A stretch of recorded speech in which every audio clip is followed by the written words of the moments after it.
بزرگان محترم اور برادران عزیز،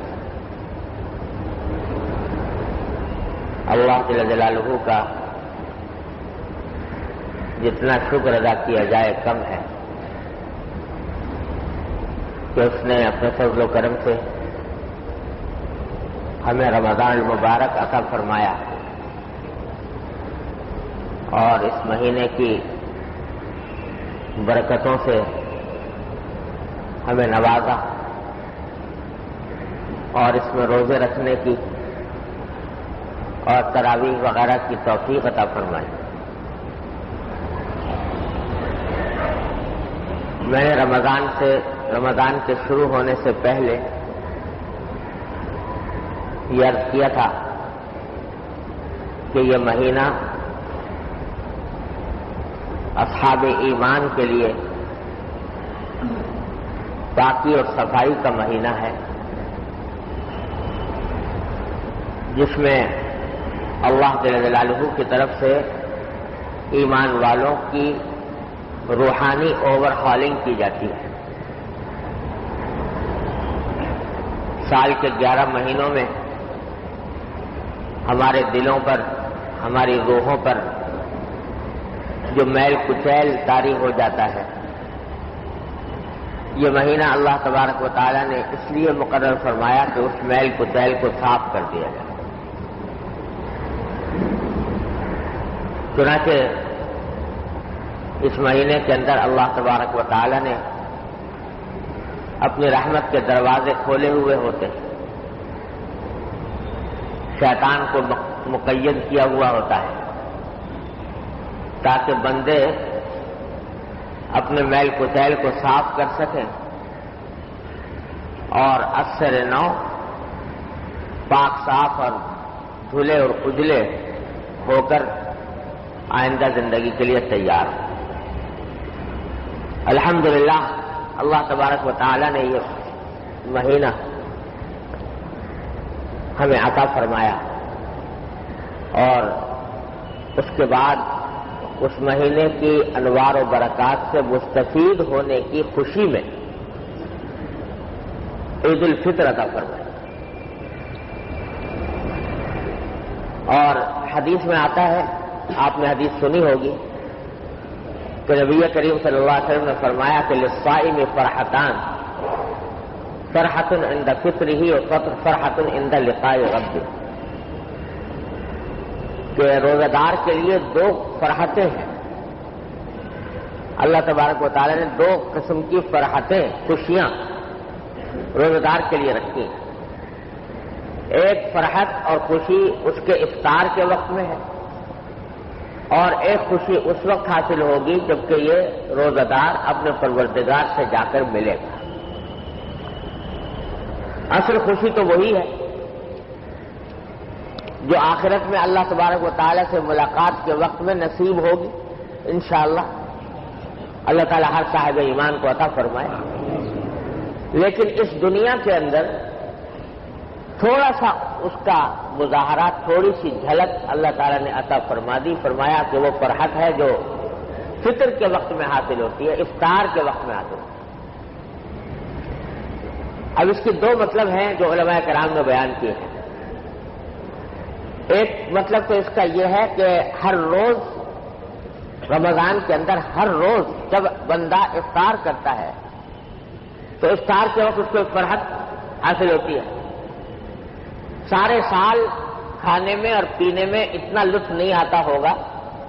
جتنا رمضان کے اندر افطار کے وقت میں انسان کو حاصل ہوتا ہے۔ آپ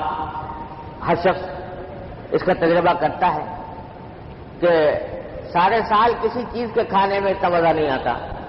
کوئی پانی پینے میں، شربت پینے میں اتنا لطف نہیں آتا جتنا کہ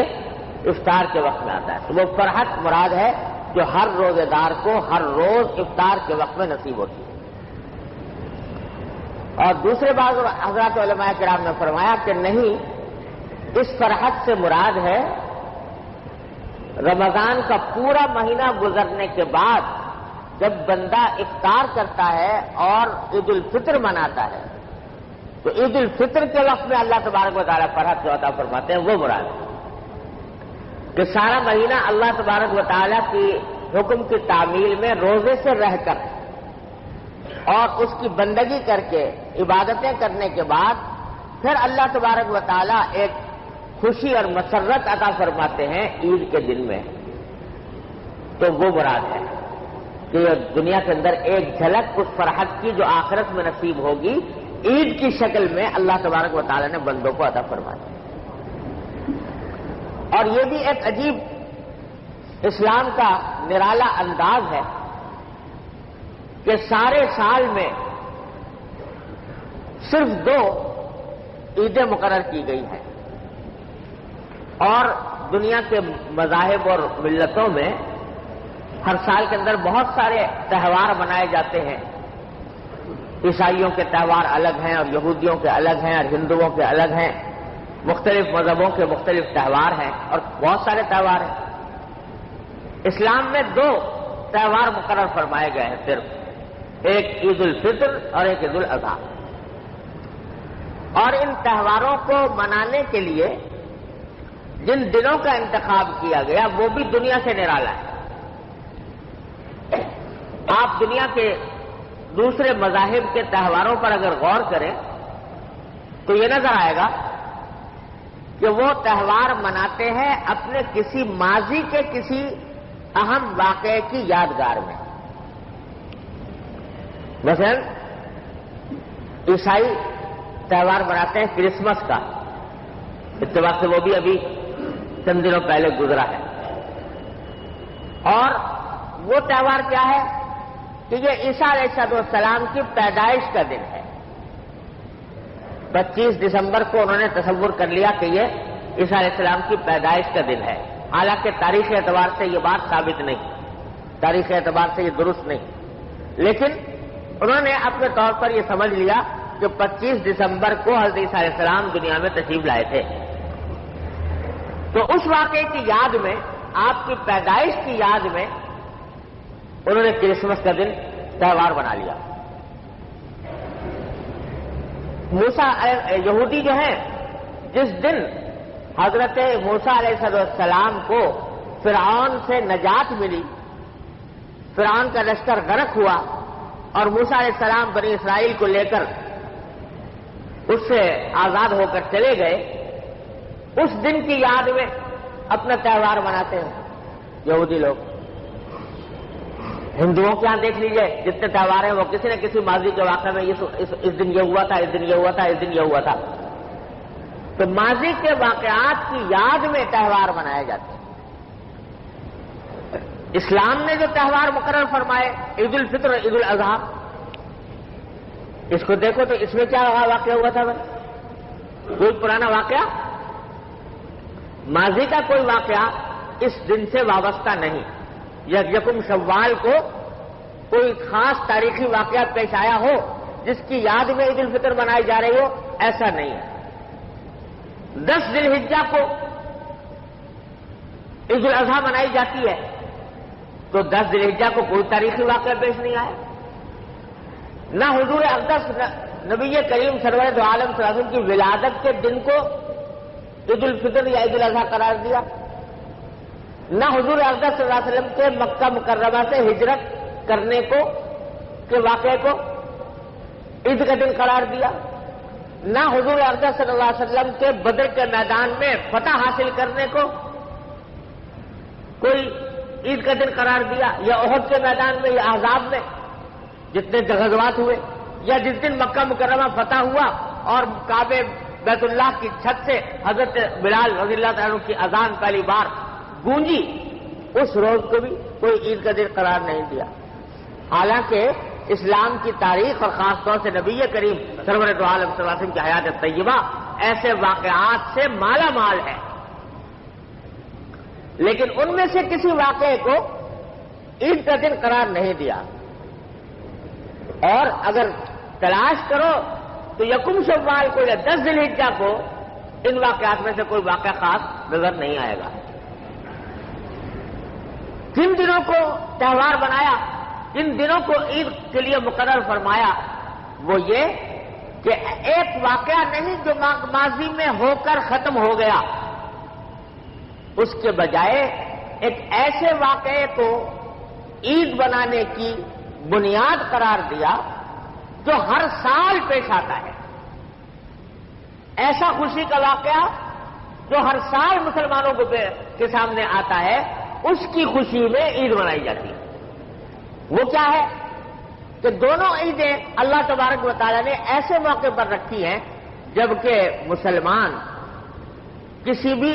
عظیم عبادت کی تکمیل سے فارغ ہوتے ہیں. عید الفطر رکھا ہے، عید الفطر رکھی ہے رمضان گزرنے کے بعد کہ میرے بندے سارے مہینے میری عبادت میں مشغول رہے، سارے مہینے انہوں نے کھانا چھوڑے رکھا، پینا چھوڑے رکھا، نفسانی خواہشات کو چھوڑے رکھا میری خاطر اور عبادت میں مصروف رہے. تو یہ مہینہ انہوں نے اللہ تبارک و تعالیٰ کی عبادت اور بندگی میں گزارا، اس کی خوشی میں، اس کے انعام میں یہ عید الفطر مقرر فرمائی. اور عید الاضحیٰ اس موقع پر مقرر فرمائی جب مسلمان دوسری ایک بڑی عظیم عبادت کی تکمیل کرتے ہیں، یعنی حج کی تکمیل. آپ کو بتایا کہ حج کا جو سب سے بڑا رکن ہے وقوف عرفات، وہ 9 ذی الحجہ کو عمل میں آتا ہے. 9 ذی الحجہ کی تاریخ میں تمام دنیا سے آئے ہوئے مسلمان لاکھوں کی تعداد میں میدان عرفات کے اندر جمع ہو کر اللہ جل جلالہ کی ایک عظیم عبادت کی تکمیل کرتے ہیں. اس عبادت کی تکمیل کے اگلے دن 10 ذی الحجہ کو اللہ تبارک و تعالیٰ نے دوسری عید قرار دے دیا. تو سبق یہ دے دیا کہ ماضی کے واقعات جو ایک مرتبہ پیش آئے اور ختم ہو گئے، تمہارے لیے وہ عید کی بنیاد نہیں، کیونکہ وہ تمہارے آباء و اجداد نے کیے تھے. بے شک تمہاری تاریخ ان واقعات سے جگمگا رہی ہے اور تمہیں اس پر فخر کرنے کا بھی حق پہنچتا ہے جو ہمارے آباء و اجداد نے اتنے بڑے کارنامے انجام دیے تھے. لیکن تمہارے لیے ان کا عمل کافی نہیں، تمہارے لیے اپنا عمل ہونا ضروری ہے. تمہارے لیے اپنا عمل ہونا ضروری ہے. کوئی شخص صرف اس بنیاد پر نجات نہیں پائے گا آخرت کے اندر کہ میرے آباء و اجداد نے اتنے بڑے کارنامے انجام دیے تھے. ہر ایک آدمی کو اپنے عمل کا جواب دینا ہوگا. وہ جو اقبال نے کہا کہ تھے تو آبا وہ تمہارے ہی مگر تم کیا ہو،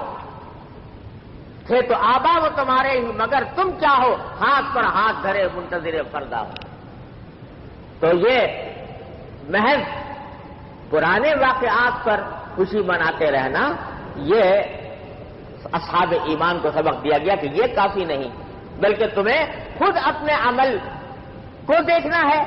اور اپنے عمل کے اندر اگر اچھائی ہے تو خوشی منانی ہے، برائی ہے تو رنج کرنا ہے اور ندامت کا اظہار کرنا ہے.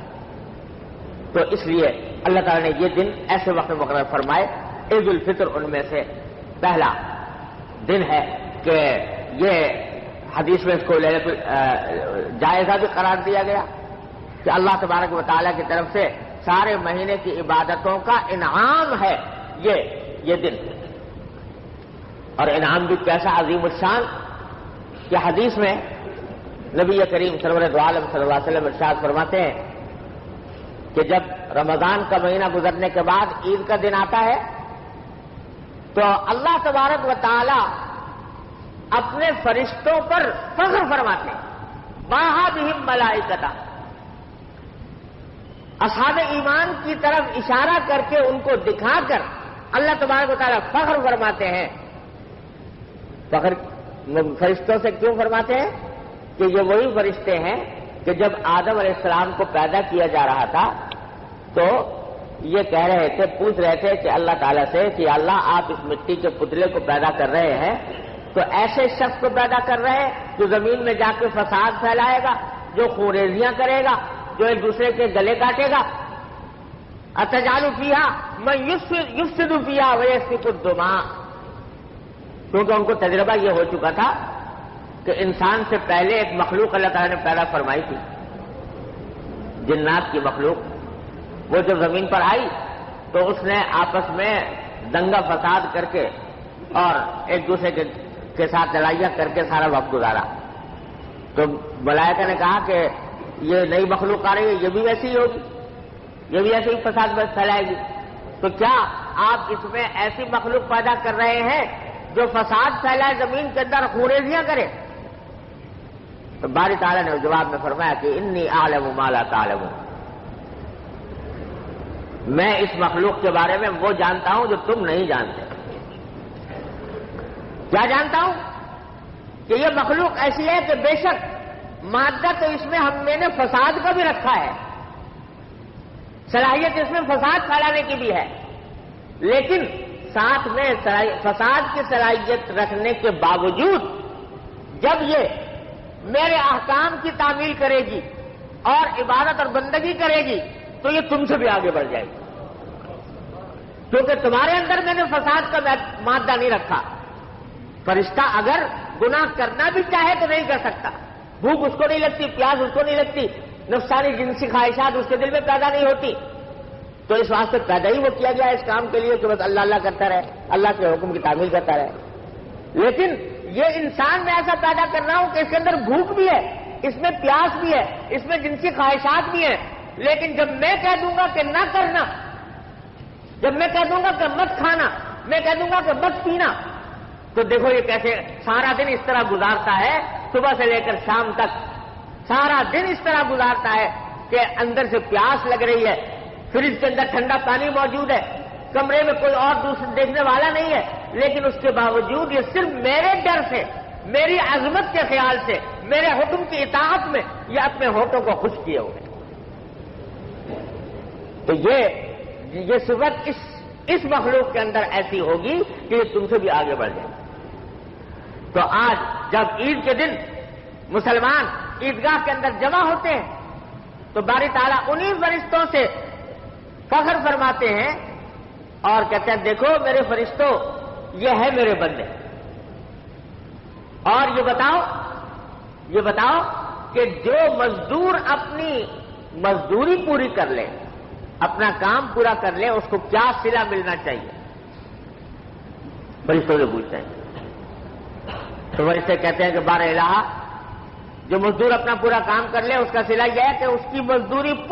پوری دی جائے، اس میں کوئی کمی نہ کی جائے. تو باری تعالیٰ اس وقت فرماتے ہیں فرشتوں سے کہ میرے فرشتوں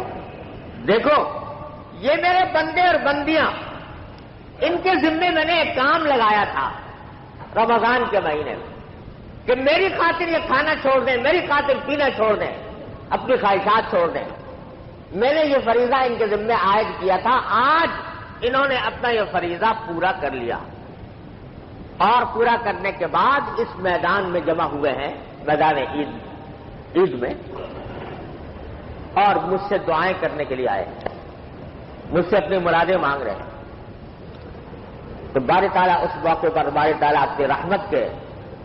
جوش میں قسم کھاتے ہیں کہ میں قسم کھاتا ہوں اپنی عزت و جلال کی، قسم کھاتا ہوں اپنی علو مکان کی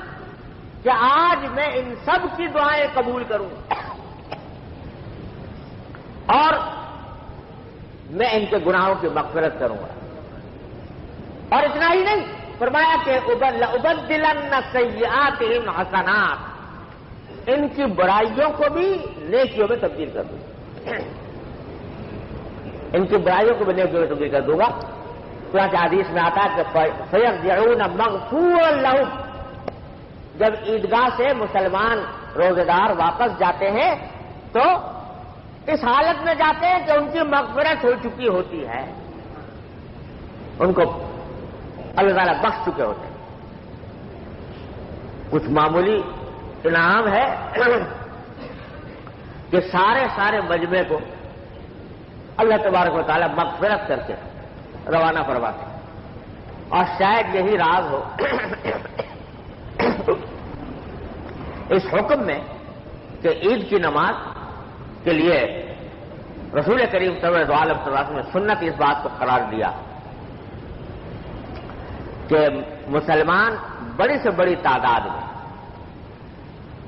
اور بہتر یہ ہے کہ کھلے میدان میں جمع ہو، کہ مجمع کثیر ہو، جتنا مجمع کثیر ہوگا، بڑا مجمع ہوگا، تو نہ جانے اس میں کس اللہ کے بندے کی برکت سے اللہ تعالیٰ سارے مجمع پر فضل فرمائے۔ اللہ تعالیٰ کی رحمت ایسی ہے کہ اگرچہ انعام کے مستحق تو کچھ لوگ ہیں، چند جنہوں نے صحیح معنی میں اللہ تبارک و تعالیٰ کی عبادت کی، صحیح معنی میں اللہ تعالیٰ کی بندگی کی، لیکن جب اللہ تعالیٰ ان کو اپنی رحمت سے نوازتے ہیں تو مجھ جیسے ناکارہ بھی وہاں پر بیٹھے ہوئے ہوں تو اللہ تبارک و تعالیٰ کی رحمت کہتی ہے کہ اب یہ 4-5 کو کروں اور 6 کو نہ کروں، یہ میری رحمت سے بھائی ہے، لہذا ان کو بھی اپنے فضل و کرم سے نواز دیتے ہیں۔ اس لیے کہا کہ بڑے سے بڑا مجمع اور کھلے میدان کے اندر جمع ہو۔ تو بھائی یہ الحمدللہ کل جو واقعہ پیش آیا ہے، یعنی کل جو عید کا دن ہم نے گزارا ہے، عید کی نماز اللہ تعالیٰ کے فضل و کرم سے ادا کرنے کی توفیق ہوئی ہے، یہ معمولی واقعہ نہیں، یہ زندگی کے اندر انقلاب کا واقعہ ہے کہ اس کے نتیجے میں اللہ تبارک و تعالیٰ نے انشاءاللہ ثم انشاءاللہ سب کی مغفرت فرما دی ہے۔ اللہ کی رحمت سے یہی امید رکھنی چاہیے۔ یہ جو ہمارے دلوں میں خیالات آتے ہیں کہ بھئی عبادت تو کی بے شک، لیکن یہ کہ حق تو ادا نہ ہو سکا، ہمارے روزے کیسے، ہماری نمازیں کیسی، ہماری تلاوت کیسی، ہمارا ذکر کیسا، ہماری تسبیح کیسی، نہ اس میں خضوع ہے، نہ اس میں خشوع ہے، نہ اس میں آداب ہیں، نہ اس میں شرائط ہیں، تو وہ اس پر کیا امید باندھے کہ ان اعمال کے صلے میں اللہ تبارک و تعالی ہماری مغفرت فرما دی ہوگی، کیا امید باندھے ان اعمال میں؟ تو خوب یاد رکھو کہ اپنے اعمال سے امید تو واقعی کیا باندھیں، کیونکہ ہمارے اعمال اس لائق ہے ہی نہیں کہ اللہ جل جلالہ کے شان ہو۔ اپنے اعمال سے کیا امید باندھیں؟ ہاں ان کی رحمت سے ضرور امید باندھیں گے، ان کے فضل و کرم سے ضرور امید باندھیں گے۔ ہماری نسبت سے یہ اعمال بے شک کھوٹی پونجی ہے، ہمارے نسبت سے، ہماری کوتاہیوں کے لحاظ سے یہ اعمال بے شک اللہ تعالیٰ کے سامنے پیش کرنے کے لائق نہیں، لیکن ان کی رحمت کے لحاظ سے، ان کی رحمت جو بہانے تلاش کرتی ہے، ہمیں امید اپنے اعمال سے نہیں، ان کی رحمت سے۔ جب انہوں نے خود فرما دیا کہ میں تمہاری برائیوں کو بھی اچھائی سے بدل دوں گا،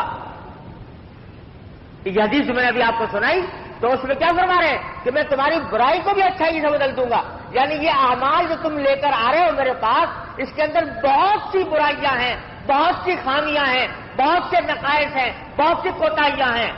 لیکن جب تم میری خاطر آئے ہو یہاں پر تو میں ان برائیوں کو بھی اچھائیوں سے بدل دوں گا، ان برائیوں کو بھی تمہارے نامہ اعمال میں اچھائیوں کے طور پر لکھوں۔ اس واسطے ہر مومن کو یہ امید رکھنی چاہیے، اپنی نسبت سے کیا ہم پیش کریں، لیکن اپنی کوتاہیوں کو دیکھیں یا ان کی رحمت کو دیکھیں۔ جب ان کی رحمت کو دیکھنا ہے تو انشاءاللہ ثم انشاءاللہ ہر مومن کو یہ امید رکھنی چاہیے کہ اس رمضان میں میری مغفرت ہو گئی، اللہ تعالیٰ کے فضل و کرم ہو گئی۔ جب انہوں نے وعدہ کیا ہے تو ضرور کیا انہوں نے۔ ہاں یہ جو امید ہے یہ اپنے کسی عمل کے اوپر ناز کی وجہ سے نہیں، اپنے عمل کی اچھائی کی وجہ سے نہیں، بلکہ ان کی رحمت کی وجہ سے۔ حضرت جنید بغدادی رحمۃ اللہ علیہ جو مشہور ولی اللہ بزرگ گزرے، ان کا بڑا کام کا مقولہ ہے، وہ فرماتے ہیں کہ جو شخص عمل کیے بغیر، کوئی عمل کیے بغیر امیدیں باندھ رہا ہے، عمل کیے بغیر امیدیں باندھ رہا ہے کہ میں عمل تو کچھ کروں نہیں اور اللہ تبارک و تعالیٰ مجھے جنت میں داخل کر دیں گے، تو جو شخص عمل کیے بغیر امیدیں باندھ رہا ہے وہ اپنے آپ کو دھوکہ دے رہا ہے۔ اور جو شخص اپنے عمل پر بھروسہ کر رہا ہے کہ چونکہ میں نے اچھا عمل کیا لہذا ضرور جنت میں جاؤں گا، جو اپنے عمل پر بھروسہ کر رہا ہے وہ شخص در حقیقت وہ بھی اپنے آپ کو دھوکہ دے رہا ہے۔ حقیقت کیا ہے کہ عمل کیے بھی جاؤ اور امید اللہ کی رحمت سے باندھو، بھروسہ اللہ کی رحمت پر کرو، اپنے عمل پر نہیں۔ کیونکہ عمل یہ کرنا کہ بغیر عمل کیے امید باندھنا اس لیے غلط ہے کہ اللہ تعالیٰ نے بتایا کہ میری رحمت متوجہ اس شخص پر ہوتی ہے جو کچھ عمل کرتا ہے، رحمت اسی پر متوجہ ہوتی ہے۔ اگر عمل کرتا ہی نہیں، غفلت میں وقت گزار رہا ہے، تو پھر جہاں اللہ تعالیٰ غفور الرحیم ہے وہاں شدید العقاب بھی ہے۔ تو اگر عمل کوئی نہیں کر رہا اور پھر امید باندھے اللہ تبارک و تعالیٰ سے، وہ دھوکہ دے رہا ہے اپنے آپ کو، اس واسطے کہ در حقیقت اللہ تعالیٰ کی رحمت متوجہ ہوتی ہے اس شخص کے لیے جو عمل کرتا ہے۔ ہاں، جب عمل کیا، قدم بڑھایا، لیکن عمل میں نقص رہ گئے، کوتاہیاں رہ گئیں، خرابیاں رہ گئیں، تو چونکہ اللہ کو راضی کرنے کے لیے اس نے قدم بڑھایا تھا، تو اس واسطے اللہ تبارک و تعالیٰ اس پر رحمت فرما دیتے ہیں اور اس کی کوتاہیوں کو درگزر فرما کر اس کو حسنات سے بدل دیتے ہیں۔ لہذا عمل کرتے بھی رہو اور بھروسہ بھی عمل پر نہ کرو، بھروسہ اللہ کی رحمت پر کرو۔ یہ فرماتے ہیں جنید بغدادی رحمت اللہ تعالی علیہ، اور بڑے کام کی بات پر۔ تو یہی معاملہ ہمارا بھی ہے کہ بے شک اپنی نسبت سے دیکھیں تو نہ روزے اللہ کے سامنے پیش کرنے کے لائق، نہ تراویح اللہ کے سامنے پیش کرنے کے لائق، نہ تلاوت اللہ کے سامنے پیش کرنے کے لائق، لیکن جب ان کی رحمت پر نظر کریں تو ان کا فرمانا یہ ہے کہ تمہاری برائیوں کو بھی اچھائی سے بدل دوں گا، لہذا امید رکھنی چاہیے کہ انشاءاللہ اللہ تعالیٰ نے اپنے اس وعدے کو پورا فرمایا اور ہماری مغفرت فرمائی۔ عید کے دن مغفرت ہو گئی انشاءاللہ۔ البتہ مغفرت کے کیا معنی؟ مغفرت کے معنی یہ کہ جو میل کچیل تھا اللہ تعالیٰ نے دھو کے صاف کر دیا۔ اب تمہیں کوڑا کپڑا ہو، ایک اجلا دھلا ہوا صاف ستھرا کپڑا ہو، اب اس صاف ستھرے کپڑے کی حفاظت کرو، اس دھلے ہوئے کپڑے کی حفاظت کرو۔ جتنا کپڑا اجلا اور دھلا ہوا اور صاف ہوگا اتنا ہی اس کے اوپر دبا لگا ہوا برا لگے گا۔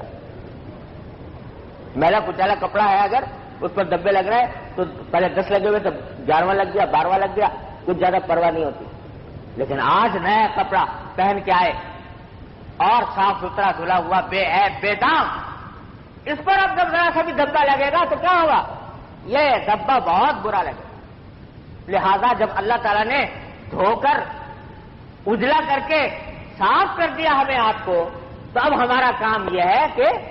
اس کپڑے کی حفاظت کریں۔ اب اس پر گناہ کا دھبا نہ لگے، اب اس پر معصیت کا داغ نہ لگے، اس کو اور اس فکر میں نہ رہو